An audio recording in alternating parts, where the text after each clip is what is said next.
ഈ വീഡിയോയിൽ thick cylinder problem ആണ് നമ്മൾ ഡിസ്കസ് ചെയ്യുന്നത്. ഞാൻ ആദ്യം പ്രോബ്ലം ഒന്ന് വായിക്കാം. A thick cylinder of inner radius 8 centimetre and outer radius 12 centimetre is subjected to an external pressure of -0.09 MPa.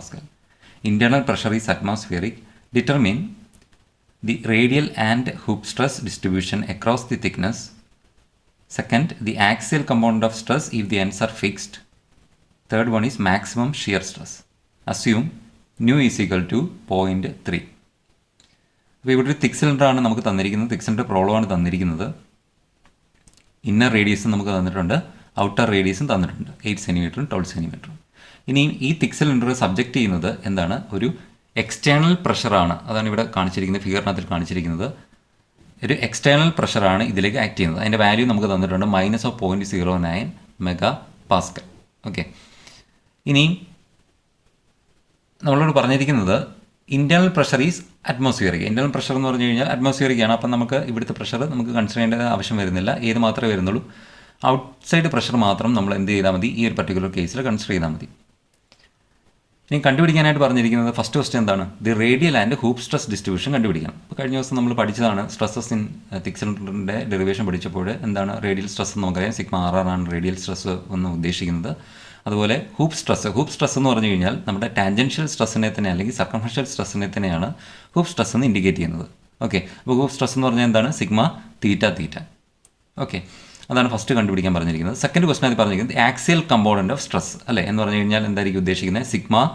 σZZ value ആണ് നമുക്ക് കണ്ടുപിടിക്കാനായിട്ട് പറഞ്ഞിരിക്കുന്നത്. ഓക്കെ, അത് പ്ലെയിൻ സ്ട്രെയിൻ കണ്ടീഷനാണ് പറഞ്ഞിരിക്കുന്നത്. അതുകൊണ്ട് if the ends R fixed എന്ന് പറഞ്ഞിരിക്കുന്നത്. മൂന്നാമത് നമ്മളോട് പറഞ്ഞിരിക്കുന്നത് എന്താണ്? മാക്സിമം ഷിയർ സ്ട്രെസ് കണ്ടുപിടിക്കാൻ പറഞ്ഞിരിക്കുന്നത്. ഈ തിക് സിലിണ്ടർ കേസിൽ എന്താണ് മാക്സിമം ഷിയർ സ്ട്രെസ്? അപ്പോൾ ഇതെല്ലാം കണ്ടുപിടിക്കാനുള്ള ഇക്വേഷൻസ് ഓൾറെഡി നമ്മൾ കഴിഞ്ഞ വീഡിയോയിൽ ഡിറൈവ് ചെയ്തിരുന്നു. ആ ഇക്വേഷൻസ് യൂസ് ചെയ്തിട്ടാണ് നമ്മളിവിടെ ഈ പറയുന്ന വാല്യൂസ് എല്ലാം കണ്ടുപിടിക്കുന്നത്. ഓക്കെ, അപ്പോൾ ഈ പ്രോബ്ലം എങ്ങനെയാണ് സോൾവ് ചെയ്യുന്നതെന്ന് നമുക്ക് നോക്കാം. ആദ്യം നമുക്ക് തന്നിരിക്കുന്ന ഗിവൺ ഡേറ്റ ഒന്ന് എടുത്തെഴുതാം. ഓക്കെ, ഗിവൺ ഡേറ്റ നമുക്ക് തന്നിരിക്കുന്നത് എന്തൊക്കെയാണ്? ഇന്നർ റേഡിയസ് നമുക്ക് തന്നിട്ടുണ്ട്. ഇന്നർ റേഡിയസ് അതിനെ നമ്മൾ ഡിനോട്ട് ചെയ്യുന്നത് ഡെറിവേഷനിലൊക്കെ നമ്മൾ ഡിനോട്ട് ചെയ്തിരുന്നത് എ എന്നാണ് ഡിനോട്ട് ചെയ്തിരുന്നത്. A is equal to 8 centimetre. Okay, അതുപോലെ നമുക്ക് പിന്നെ തന്നിട്ടുണ്ട് ഔട്ടർ റേഡിയസ് തന്നിട്ടുണ്ട്. ഔട്ടർ റേഡിയസ് അതിനെ നമ്മൾ എങ്ങനെയാണ് ഡിനോട്ട് ചെയ്യുന്നത്? Outer radius B is equal to 12 centimetre.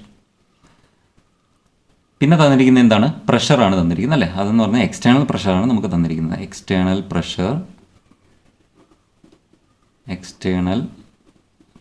Act ചെയ്യുന്നത് ഔട്ടർ സർഫസിലായതുകൊണ്ട് അതിനെ നമുക്ക് PB എന്ന് ഡിനോട്ട് ചെയ്യാം, അല്ലെങ്കിൽ P എന്ന് ഡിനോട്ട് ചെയ്താലും മതി. -0.09 MPa. ഓക്കെ, അപ്പോൾ ഇത് കിടക്കുന്ന സെൻറ്റിമീറ്ററിലായതുകൊണ്ട് നമുക്ക് സെൻറ്റിമീറ്ററിൽ തന്നെ നമുക്കൊന്ന് ചെയ്യാം. അപ്പം സെൻറ്റിമീറ്ററിലേക്ക് കൺവേർട്ട് ചെയ്യുമ്പോഴത്തേന് ഇതെങ്ങനെ വരും? -9 Nm/cm². ഓക്കെ, അതെങ്ങനെയാണെന്ന് അറിയാമല്ലോ. കൺവേർഷൻ എന്ന് പറയുന്നത് 1 MPa എന്ന് പറഞ്ഞു കഴിഞ്ഞാൽ എന്താണ്? 1 മെഗാ എന്ന് പറഞ്ഞാൽ 10⁶. 10⁶ Nm/m². ഈ മീറ്റർ സ്ക്വയറിനെ നമുക്ക് സെൻറ്റിമീറ്റർ സ്ക്വയറിലേക്ക് കൺവേർട്ട് ചെയ്യാം. മീറ്ററിന് സെൻറ്റിമീറ്റർ ആക്കാൻ 10⁻²ആണ്. സെൻറ്റിമീറ്റർ സ്ക്വയർ ആക്കാൻ വേണ്ടിയിട്ട് 10⁴ വരും അല്ലേ? അപ്പോൾ 10⁴ മുകളിലേക്ക് പോകുമ്പോഴത്തേന് ദാറ്റ് ഈസ് 10⁶ ഇൻറ്റു 10⁻⁻⁴ Nm/cm² എന്ന് പറഞ്ഞു കഴിഞ്ഞാൽ 10⁻². 10⁻² Nm/cm² അല്ലേ? അപ്പോൾ അതുകൊണ്ട് ഇവിടെ 2 ഡിജിറ്റ് നമ്മൾ ഇങ്ങോട്ട് മാറ്റി. 10⁻² Nm/cm² ആയതുകൊണ്ട് 2 ഡിജിറ്റ് മാറ്റി കഴിഞ്ഞപ്പോൾ നമുക്ക് എന്ത് കിട്ടി? 9 Nm/cm². ഓക്കെ, ഇനിയും നമ്മളോട് ക്വസ്റ്റ്യൻ അത് പറഞ്ഞിരിക്കുന്നത് ഫസ്റ്റ് ക്വസ്റ്റ്യൻ എന്താണ്? റേഡിയൽ ആൻഡ് ഹൂപ്പ് സ്ട്രെസ് കണ്ടുപിടിക്കണം. അപ്പോൾ അത് കണ്ടുപിടിക്കാനുള്ള ഇക്വേഷൻ നമുക്ക് എഴുതാം. We have σRR is equal to, വളരെ എളുപ്പത്തിൽ നിങ്ങൾക്ക് ഓർത്ത് വെക്കാൻ പറ്റുന്ന ഇക്വേഷനാണ്. ഞാൻ ആ ഫൈനൽ ഇക്വേഷൻ അല്ല എഴുതുന്നത്, അതിന് മുമ്പ് ആദ്യം പറഞ്ഞ ഇക്വേഷനാണ് ഇവിടെ എഴുതുന്നത്. A/R²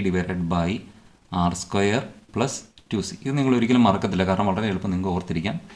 അത് ഈ തെറ്റാനുള്ള സാധ്യതയും വളരെ കുറവാണ്. Okay, that is σθ is equal to -A/R² + 2C.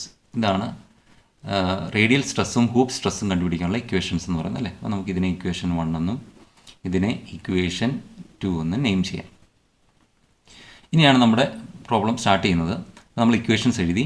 ഇനി നമുക്ക് ഈ ഇക്വേഷനകത്തിലുള്ള എ എന്ന് പറയുന്ന കോൺസ്റ്റൻറ്റിൻ്റെയും 2c എന്ന് പറയുന്ന കോൺസ്റ്റൻറ്റിൻ്റെയും വാല്യൂ നമുക്ക് കണ്ടുപിടിക്കണം. ഓക്കെ, 2c ആയിട്ട് കണ്ടുപിടിക്കുന്നത് നല്ലത്, കാരണം അത് നിങ്ങൾക്ക് ഡയറക്റ്റ് ആയിട്ട് അങ്ങ് സബ്സ്റ്റിറ്റ്യൂട്ട് ചെയ്യാം. അല്ലെങ്കിൽ പിന്നെ c കണ്ടുപിടിച്ച് പിന്നെ 2 കൊണ്ട് മൾട്ടിപ്ലൈ ചെയ്യാനൊക്കെ ചിലപ്പോൾ നിങ്ങൾ വിട്ടുപോകും. അപ്പോൾ 2c ആയിട്ട് തന്നെ കണ്ടുപിടിക്കുക, പിന്നെ കോൺസ്റ്റൻറ്റ് എയുടെ വാല്യൂ കണ്ടുപിടിക്കാം. ഓക്കെ, ഇനി ഈ ഇക്വേഷനകത്തുള്ള കോൺസ്റ്റൻസിൻ്റെ വാല്യൂ നമുക്ക് എങ്ങനെ കണ്ടുപിടിക്കാം?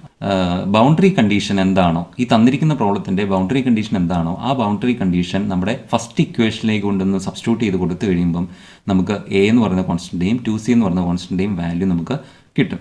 ഓക്കെ, ഇനി അതാണ് ഇവിടെ ചെയ്യാൻ പോകുന്നത്. Applying boundary conditions. Applying boundary conditions. എന്തൊക്കെയാണ് ബൗണ്ടറി കണ്ടീഷൻ എന്ന് പറയുന്നത്? ഇവിടെ നമുക്ക് തന്നിരിക്കുന്ന ഫിഗറിൽ ഞാൻ പറഞ്ഞു, ഇവിടെ 2 സർഫസ് ആണുള്ളത് അല്ലേ. ഒന്ന് ഇന്നർ സർഫസ് ഉണ്ട്, മറ്റൊന്ന് പറഞ്ഞാൽ ഔട്ടർ സർഫസ് ഉണ്ട് അല്ലേ. അപ്പോൾ ഫസ്റ്റ് നമുക്ക് ഏത് സർഫസ് കൺസിഡർ ചെയ്യാം? ഇന്നർ സർഫസ് കൺസിഡർ ചെയ്യാം. R = A.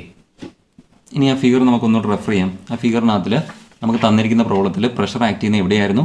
Outer സർഫസിലായിരുന്നു pressure act ചെയ്യുന്നത് അല്ലേ. ഇന്നർ സർഫസ് പ്രഷർ ആക്ട് ചെയ്യുന്നുണ്ടോ? ഇല്ല, അറ്റ്മോസ്ഫിയറിക് ആണെന്നാണ് പറഞ്ഞിരിക്കുന്നത്. ഓക്കെ, അങ്ങനെയാണെങ്കിൽ ഇതെന്ന് പറയുന്നത് ഇന്നർ സർഫസ് എന്ന് പറയുന്നത് ഫ്രീ ഫ്രം ലോഡിംഗ് ആണ് അല്ലേ. അങ്ങനെയാണെങ്കിൽ ഈ റേഡിയൽ ഡയറക്ഷനിൽ ആക്ട് ചെയ്യുന്ന സ്ട്രെസ് എന്ന് പറയുന്നത് അവിടെ ലോഡിംഗ് ഇല്ലാത്തത് കാരണം അവിടുത്തെ സ്ട്രെസ്സിൻ്റെ വാല്യൂ എന്ന് പറയുന്നത് എന്തായിരിക്കും? 0 ആയിരിക്കും. അപ്പോൾ ഇന്നർ സർഫസിൽ σRRൻ്റെ വാല്യൂ, റേഡിയൽ സ്ട്രെസ്സിൻ്റെ വാല്യൂ എന്ന് പറയുന്നത് എന്താണ്? 0 ആയിരിക്കും. ഓക്കെ, അടുത്ത് നമ്മൾ കൺസിഡർ ചെയ്യുന്നത് ഔട്ടർ സർഫസ് ആണ്. R = B എന്ന് പറയുന്ന ബൗണ്ടറിയാണ് നമ്മൾ കൺസിഡർ ചെയ്യുന്നത്. അവിടെ ഒരു പ്രഷർ ആക്ട് ചെയ്യുന്നുണ്ട് അല്ലേ. അപ്പം സ്വാഭാവികമായിട്ടും അവിടുത്തെ റേഡിയൽ സ്ട്രെസ് എന്ന് പറയുന്നത് എത്രയാണോ അവിടെ ആക്ട് ചെയ്യുന്ന പ്രഷർ, അതിൻ്റെ ഈക്വൽ ആൻഡ് ഓപ്പോസിറ്റ് ആയിരിക്കും അവിടുത്തെ റേഡിയൽ സ്ട്രെസ് എന്ന് പറയുന്നത്, σRRൻ്റെ വാല്യൂ എന്ന് പറയുന്നത്. അപ്പം -0.09 MPa ആണെങ്കിൽ σRRൻ്റെ വാല്യൂ എന്ന് പറയുന്നത് +0.09 MPa ആയിരിക്കും. ഓക്കെ, ഇത്രയേ ഉള്ളൂ. ഇതാണ് 2 ബൗണ്ടറി കണ്ടീഷൻസ് എന്ന് പറയുന്നത്. അപ്പോൾ ഇത് വെച്ചിട്ടാണ് ബാക്കിയുള്ള കാര്യങ്ങൾ നമ്മൾ ചെയ്യുന്നത്. അപ്പോൾ R = A ഇന്നർ സർഫസ് ആണ് നമ്മൾ കൺസിഡർ. അവിടെ σRRൻ്റെ വാല്യൂ എന്ന് പറയുന്നത് നമുക്കറിയാം എന്താണ്? σRRൻ്റെ വാല്യൂ എന്ന് പറയുന്നത് 0 ആണ് അല്ലേ. അങ്ങനെയാണെങ്കിൽ നമുക്ക് ഈ വാല്യൂ ഫസ്റ്റ് ഇക്വേഷനിലേക്ക് നമുക്ക് കൊണ്ട് സബ്സ്റ്റിറ്റ്യൂട്ട് ചെയ്യാം. therefore equation 1 implies എന്താണ്? σRRൻ്റെ വാല്യൂ എന്തായിപ്പോയി? 0 ആയിപ്പോയി. 0 = A/R. R എന്ന് പറയുന്നത് നമ്മൾ എടുത്തിരിക്കുന്ന ബൗണ്ടറി എന്താണ്?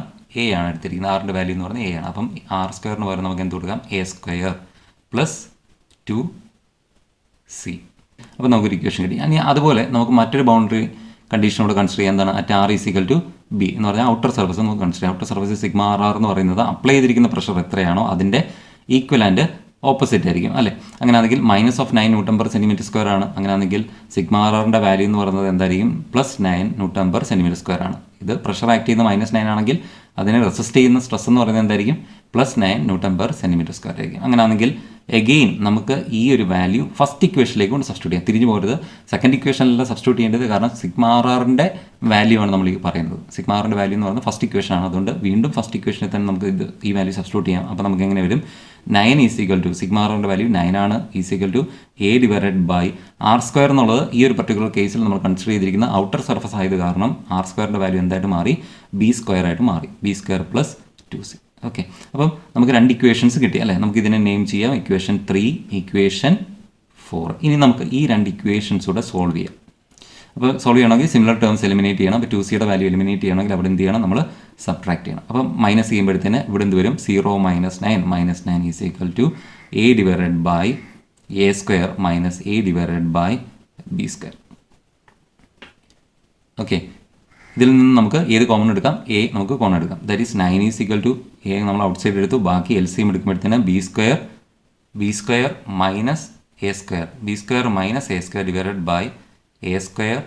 B² - A², therefore A = -9 A²B² A² അല്ലേ.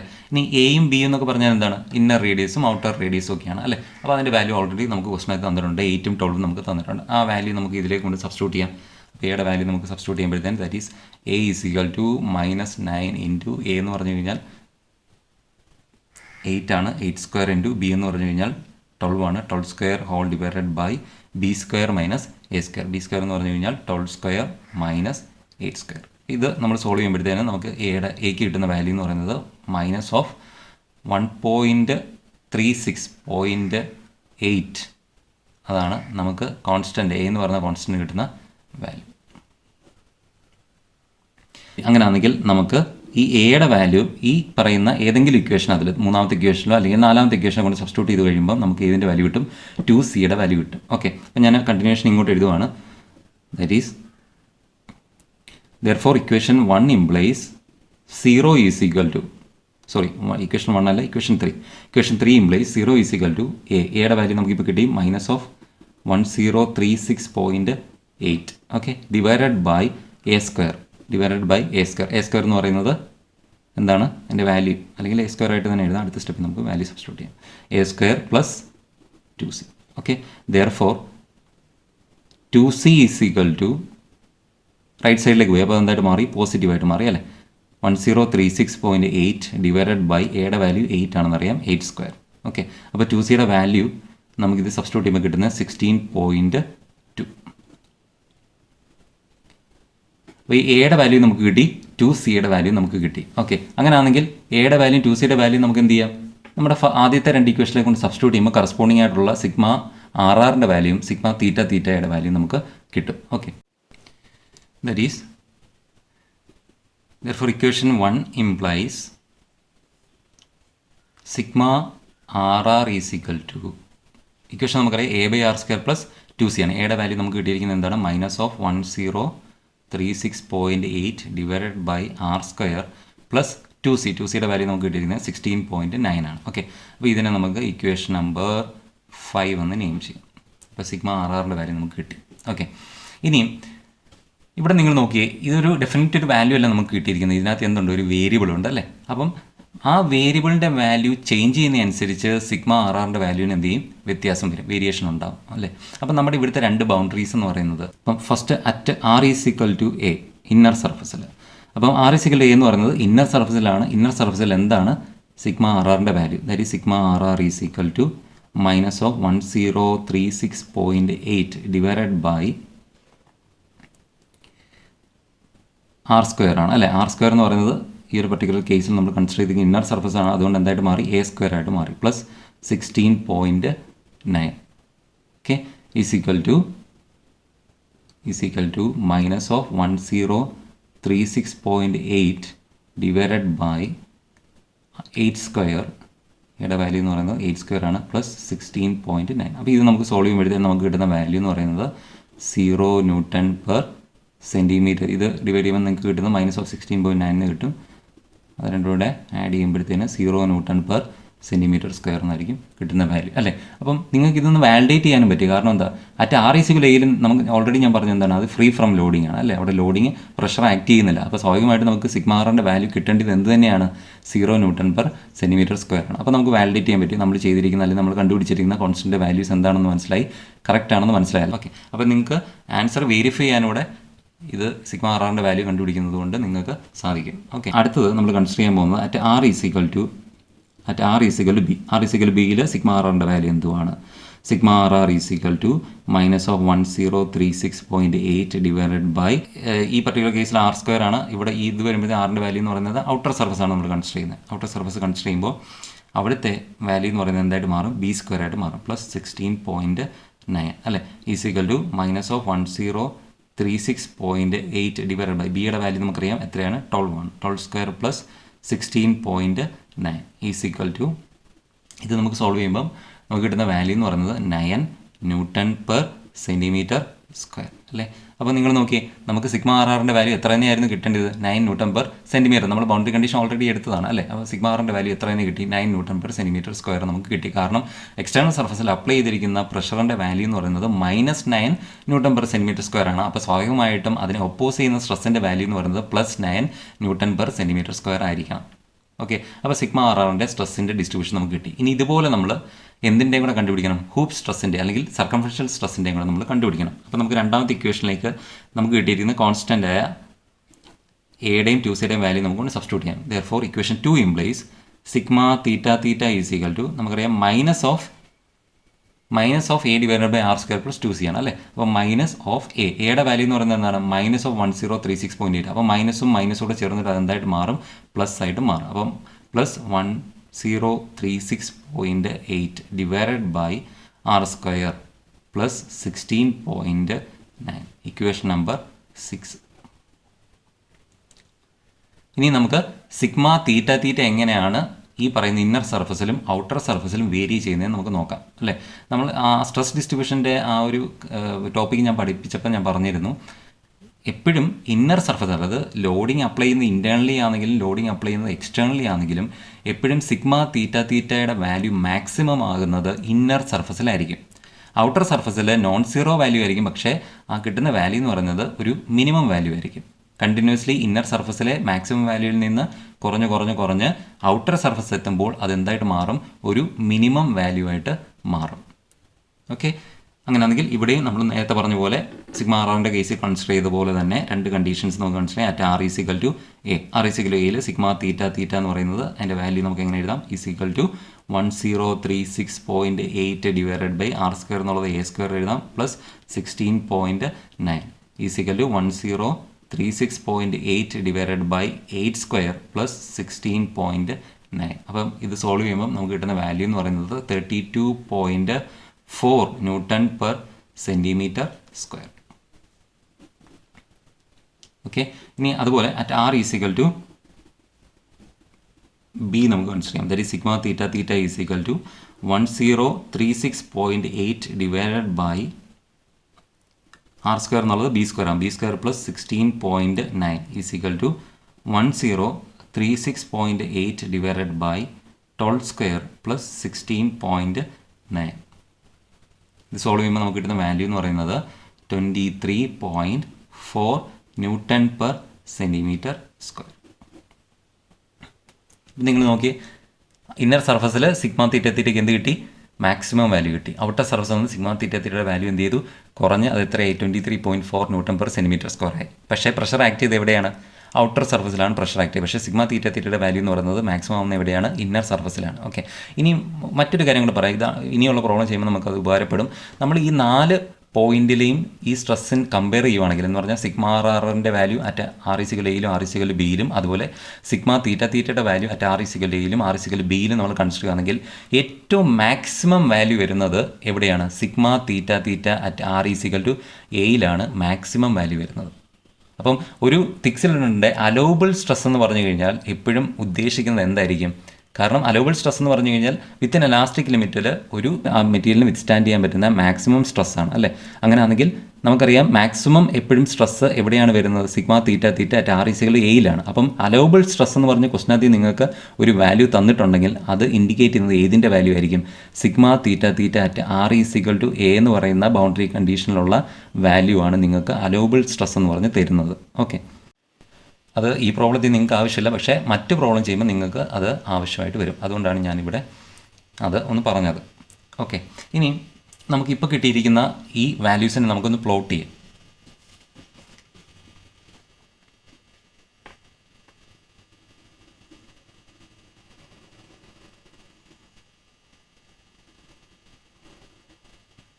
ഓക്കെ, അപ്പം ഇവിടുത്തെ ബൗണ്ടറീസ് നമുക്കറിയാം. ബൗണ്ടറീസ് എന്ന് പറയുന്നത് ആർ ഈസിക്കൽ ടു എയും ഔട്ടർ സർഫസ് എന്നുള്ളത് ആർ ഈസിക്കൽ ടു ബിയും ആണ് അല്ലേ. ഇവിടെ ആർ ഈസിക്കൽ ടു എ ആണ്, ഔട്ടർ സർഫസ് എന്ന് പറയുന്നത് ആർ ഈസിക്കൽ ടു ബി ആണ്. അപ്പോൾ നമുക്ക് സ്ട്രെസ്സിൻ്റെ ഡിസ്ട്രിബ്യൂഷൻ കാണിക്കേണ്ടത് ഏതൊക്കെ സ്ട്രെസ്സിൻ്റെയാണ്, ഒന്ന് സിഗ്മ ആർ ആറും മറ്റൊന്നെന്ന് പറയുന്നത് സിഗ്മ തീറ്റ തീറ്റയാണ് കാണിക്കേണ്ടത് അല്ലേ. അപ്പം ഞാൻ സിഗ്മ ആർ ആറ് ലെഫ്റ്റ് സൈഡിൽ പ്ലോട്ട് ചെയ്യാം. ഇവിടെ പ്ലോട്ട് ചെയ്യാൻ പോകുന്നത് എന്തിൻ്റെയാണ്, സിഗ്മ ആർ ആറിൻ്റെ വാല്യൂ ആണ് അല്ലേ. അപ്പോൾ പ്രഷർ ഇല്ലാത്തത് കാരണം നമുക്ക് ഓൾറെഡി ഇവിടെ വാല്യൂ കിട്ടി. സിഗ്മ ആർ ആയിട്ട് ഇന്ന സർഫസ് എന്ന് പറയുന്നത് 0 ആണ്.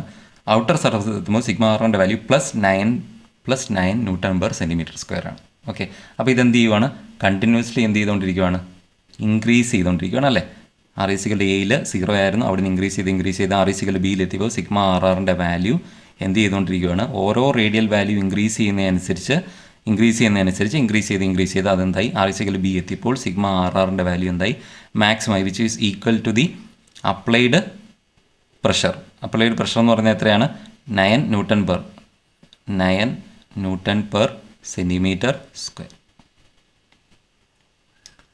ക്ലിയർ ആണോ? ഓക്കെ. ഇനി അടുത്തത് റൈറ്റ് സൈഡിൽ നമുക്ക് സിഗ്മ തീറ്റ തീറ്റയുടെ വേരിയേഷൻ നമുക്ക് കൺസിഡർ ചെയ്യാം. ഓക്കെ, സിഗ്മ തീറ്റ തീറ്റയും രണ്ടും എന്താണ്? പോസിറ്റീവാണ്. ഇവിടെ ഞാൻ സിഗ്മ ആർ മുകളിലേക്ക് വരയ്ക്കാനുള്ള കാരണം എന്താണ്? നമുക്ക് പോസിറ്റീവ് വാല്യൂ ആണ് കിട്ടിയിരിക്കുന്നത്. നെഗറ്റീവ് വാല്യൂ ആണെങ്കിൽ മാത്രം നമ്മൾ എങ്ങോട്ട് വരച്ചാൽ മതി? താഴേക്ക് വരച്ചാൽ മതി. ഓക്കെ, ഇനി സിഗ്മ തീറ്റ തീറ്റയും നമ്മൾ കൺസിഡർ ചെയ്യുമ്പോൾ രണ്ട് പോസിറ്റീവ് വാല്യൂ ആണ്. അപ്പോൾ sigma theta theta at R is equal എയിൽ ആണ് മാക്സിമം വാല്യൂ വരുന്നത്. അതെന്ന് പറയുന്നത് എത്രയാണ്? Sigma theta theta max. Sigma theta theta max is equal to എത്ര വരും? 32.4 ന്യൂട്ടൺ പെർ സെൻറ്റിമീറ്റർ സ്ക്വയർ അല്ലേ? പക്ഷേ ഇവിടെ വരുമ്പോഴൊന്നുണ്ട്, ഒരു വാല്യൂ ഉണ്ട്, പക്ഷേ അത് മിനിമം വാല്യൂ ആണ്. Sigma theta theta is equal to 23.4 newton per centimetre square. അപ്പം ഇവിടുന്ന് കണ്ടിന്യൂസ് ആയിട്ട് എന്ത് ചെയ്തുകൊണ്ടിരിക്കുകയാണ്? ആറിൻ്റെ വാല്യൂ എയിൽ നിന്ന് ബിയിലേക്ക് ഇൻക്രീസ് ചെയ്യുന്നതനുസരിച്ച് സ്ട്രെസ്സിൻ്റെ വാല്യൂ കുറഞ്ഞ് സിഗ്മ തീറ്റ തീറ്റ ആർ ഇസിക്കൽ ബി എത്തിയപ്പോൾ സിഗ്മ തീറ്റ തീറ്റയുടെ value 23.4 newton per centimetre square. അപ്പം ഈ സ്ട്രെസ്സിൻ്റെ വാല്യൂ പ്ലോട്ട് ചെയ്യാൻ പറഞ്ഞു കഴിഞ്ഞാൽ നിങ്ങൾ ഈ ഒരു രീതിയിലാണ് അത് പ്ലോട്ട് ചെയ്ത് കാണിക്കേണ്ടത്. ഓക്കെ, അടുത്തായിട്ട് നമ്മളോട് കണ്ടുപിടിക്കാൻ പറഞ്ഞിരിക്കുന്നത് ആക്സിയൽ സ്ട്രെസ് ഓഫ് തിക് സിലിണ്ടറാണ് കണ്ടുപിടിക്കാൻ പറഞ്ഞിരിക്കുന്നത്. ഓക്കെ, ഇഫ് എൻസ് ആർ ഫിക്സ്ഡ് എന്ന് പറഞ്ഞിട്ടുണ്ട്. എൻസ് ആർ ഫിക്സ്ഡ് എന്ന് പറഞ്ഞു കഴിഞ്ഞാൽ പ്ലെയിൻ സ്ട്രെയിൻ കണ്ടീഷനാണ് ഉദ്ദേശിക്കുന്നത്. ഓക്കെ, അപ്പോൾ ഈ ഒരു പർട്ടിക്കുലർ കേസിൽ സിഗ്മ ഇസഡ് ഇസഡ് കണ്ടുപിടിക്കാനുള്ള ഇക്വേഷൻ നമുക്ക് ഓൾറെഡി അറിയാം. Sigma Z Z is equal to 4 nu C. 4 nu C എനിക്ക് 2 ഇൻറ്റു 2 ന്യൂ ഇൻറ്റു 2 സി എന്ന് എഴുതാം അല്ലേ? ദാറ്റ് ഈസ് 2 ഇൻറ്റു ന്യൂവിൻ്റെ വാല്യൂ നമുക്ക് ക്വസ്റ്റനെ തന്നിട്ടുണ്ട്. എത്രയാണ്? 0.03. 2സിയുടെ വാല്യൂ ഓൾറെഡി നമ്മൾ കണ്ടുപിടിച്ചിട്ടുണ്ട്. എത്രയാണ്? 16.9. ഓക്കെ, അപ്പോൾ ഈ വാല്യൂസ് എല്ലാം കൂടെ സബ്സ്റ്റിറ്റ്യൂട്ട് ചെയ്ത് കഴിയുമ്പോഴത്തേനും നമുക്ക് കിട്ടും is equal to 9.72 newton per centimetre square. വളരെ എളുപ്പത്തിൽ ഓർത്ത് വെക്കാവുന്ന ഇക്വേഷനാണ്. ഓക്കെ, 4 ന്യൂ സി എന്ന് പറയുന്നത് ഇത് എവിടെ നിന്നാണ് നമുക്ക് വന്നത്? അത് ഞാൻ വേണമെങ്കിൽ ഒന്നുകൂടെ പറയാം. നമ്മുടെ ജനറലൈസ്ഡ് ഹൂക്സ് ലോ എന്ന് പറയുന്നത് എപ്സിലോൺ ഇസഡ് ഇസഡ് എന്ന് പറയുന്നത് പ്ലെയിൻ സ്ട്രെയിൻഡ് കേസിൽ sigma Z Z divided by E positive strain minus ബാക്കിയുള്ള ലാറ്ററൽ ഡയറക്ഷനിലെ negative strain sigma theta theta divided by E minus nu into sigma R R divided by E അല്ലേ? പക്ഷേ plain strained കേസിൽ നമുക്കറിയാം epsilon Z Z എന്ന് പറയുന്നത് എന്താണ്? 0 ആണ്. അങ്ങനെയാണെങ്കിൽ ഈ ഫസ്റ്റ് ഇക്വേഷനിലേക്ക് കൊണ്ട് സബ്സ്റ്റിറ്റ്യൂട്ട് ചെയ്ത് കഴിഞ്ഞാൽ 1/e എല്ലാം നമ്മൾ കോമൺ എടുത്തു കഴിഞ്ഞാൽ ബാക്കി എന്തുണ്ട്? Sigma Z Z minus nu നമുക്ക് കോമൺ എടുക്കാം. ബാക്കി sigma R R plus sigma theta theta ഇങ്ങനെ വരും. ഓക്കെ, ഈ ഇങ്ങോട്ട് ക്രോസ് മൾട്ടിപ്ലൈ ചെയ്യുമ്പം ഇയുടെ വാല്യൂ എന്തായിപ്പോയി? 0 ആയിപ്പോയി. അതായത് 0 is equal to sigma Z Z minus nu into sigma R R plus sigma theta theta. Clear ആണല്ലോ? ഇതിൽ നമുക്ക് ഏതിൻ്റെ വാല്യൂ കിട്ടും? That is sigma Z Z is equal to nu into sigma R R plus sigma theta theta. But sigma R R plus sigma theta തീറ്റയുടെ value എന്ന് പറയുന്നത് എന്താണ്? 4c ആണ്. 4c എന്ന് പറഞ്ഞാൽ ഇത്രയേ ഉള്ളൂ. എ ബൈ സിഗ്മ ആർ ആറിൻ്റെ വാല്യൂ എന്ന് പറയുന്നത് എന്താണ്? എ ബൈ ആർ സ്ക്വയർ അല്ലേ? A by R square plus 2c. Sigma theta theta minus of A by R square plus 2c. അതൊക്കെ ക്യാൻസൽ ആയി പോകും. A by R square minus A by R സ്ക്വയറും cancel ആയി പോയി. Final ബാക്കി നമുക്ക് എന്ത് കിട്ടി? 2c പ്ലസ് 2c 4c കിട്ടി. ഓക്കെ, അപ്പം ഈ എഴുതിയേക്കുന്നത് nu into sigma R plus sigma theta തീറ്റയ്ക്ക് പകരം നമുക്ക് ഏത് വാല്യൂ സബ്സ്റ്റിറ്റ്യൂട്ട് ചെയ്യാം? That is sigma Z Z is equal to 4 nu into C. അങ്ങനെയാണ് ഈ ഇക്വേഷൻ വന്നത്. ഓക്കെ, ഇനി അടുത്തത് നമ്മളോട് കണ്ടുപിടിക്കാൻ പറഞ്ഞിരിക്കുന്നത് എന്താണ്? മാക്സിമം ഷിയർ സ്ട്രെസ് ആണ് കണ്ടുപിടിക്കാൻ. മൂന്നാമതായിട്ട് നമ്മളോട് പറഞ്ഞിരിക്കുന്നത്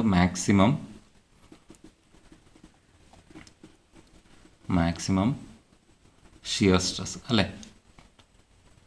ടോയുടെ വാല്യൂ കണ്ടുപിടിക്കാനാണ് പറഞ്ഞത്. ടോ മാക്സിൻ്റെ വാല്യൂ കണ്ടുപിടിക്കാനാണ് പറഞ്ഞിരിക്കുന്നത് ക്വസ്റ്റനകത്തിൽ. Okay,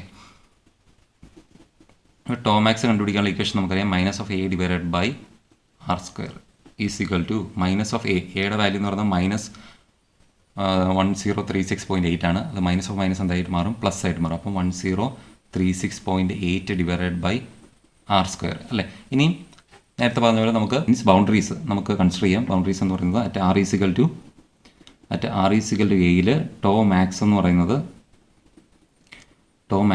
plus 16.2 newton per centimetre square ആയിരിക്കും. എന്ന് പറഞ്ഞാൽ ആറിന് പകരം ഏത് വാല്യൂ സബ്സ്റ്റിറ്റ്യൂട്ട് ചെയ്തു? എ എന്ന് പറയുന്ന വാല്യൂ സബ്സ്റ്റിറ്റ്യൂട്ട് ചെയ്തു. അപ്പോൾ നമുക്ക് കിട്ടുന്ന വാല്യൂ എന്ന് പറയുന്നത് 16.2 ന്യൂട്ടൺ പെർ സെൻറ്റിമീറ്റർ സ്ക്വയർ ആയിരിക്കും. അടുത്ത at R is equal to B tau മാക്സിൻ്റെ വാല്യൂ എന്ന് പറയുന്നത് plus 7.2 newton per centimetre square ആയിരിക്കും. ഓക്കെ, ദെയർഫോർ നമുക്ക് ടോമാക്സ് എന്ന് പറയുന്നത് ഏതായിട്ട് തന്നെ കൺസിഡർ ചെയ്യാം. ആക്ച്വലി ഷിയർ സ്ട്രെസ്സിൻ്റെ വാല്യൂ ആണ് നമ്മളിവിടെ കണ്ടുപിടിക്കുന്നത്. അതിൽ നിന്നാണ് നമ്മൾ ഏതാണ് മാക്സിമം വാല്യൂ അതായിരിക്കും എന്ത് വരുന്നത് ടോമാക്സിൻ്റെ വാല്യൂ ആയിട്ട് നമ്മൾ കൺസിഡർ ചെയ്യുന്നത്. Tau max is equal to 16.2 Nm/cm². ഇതായിരിക്കും മാക്സിമം ഷിയർ സ്ട്രെസ് എന്ന് പറയുന്നത്. ഓക്കെ.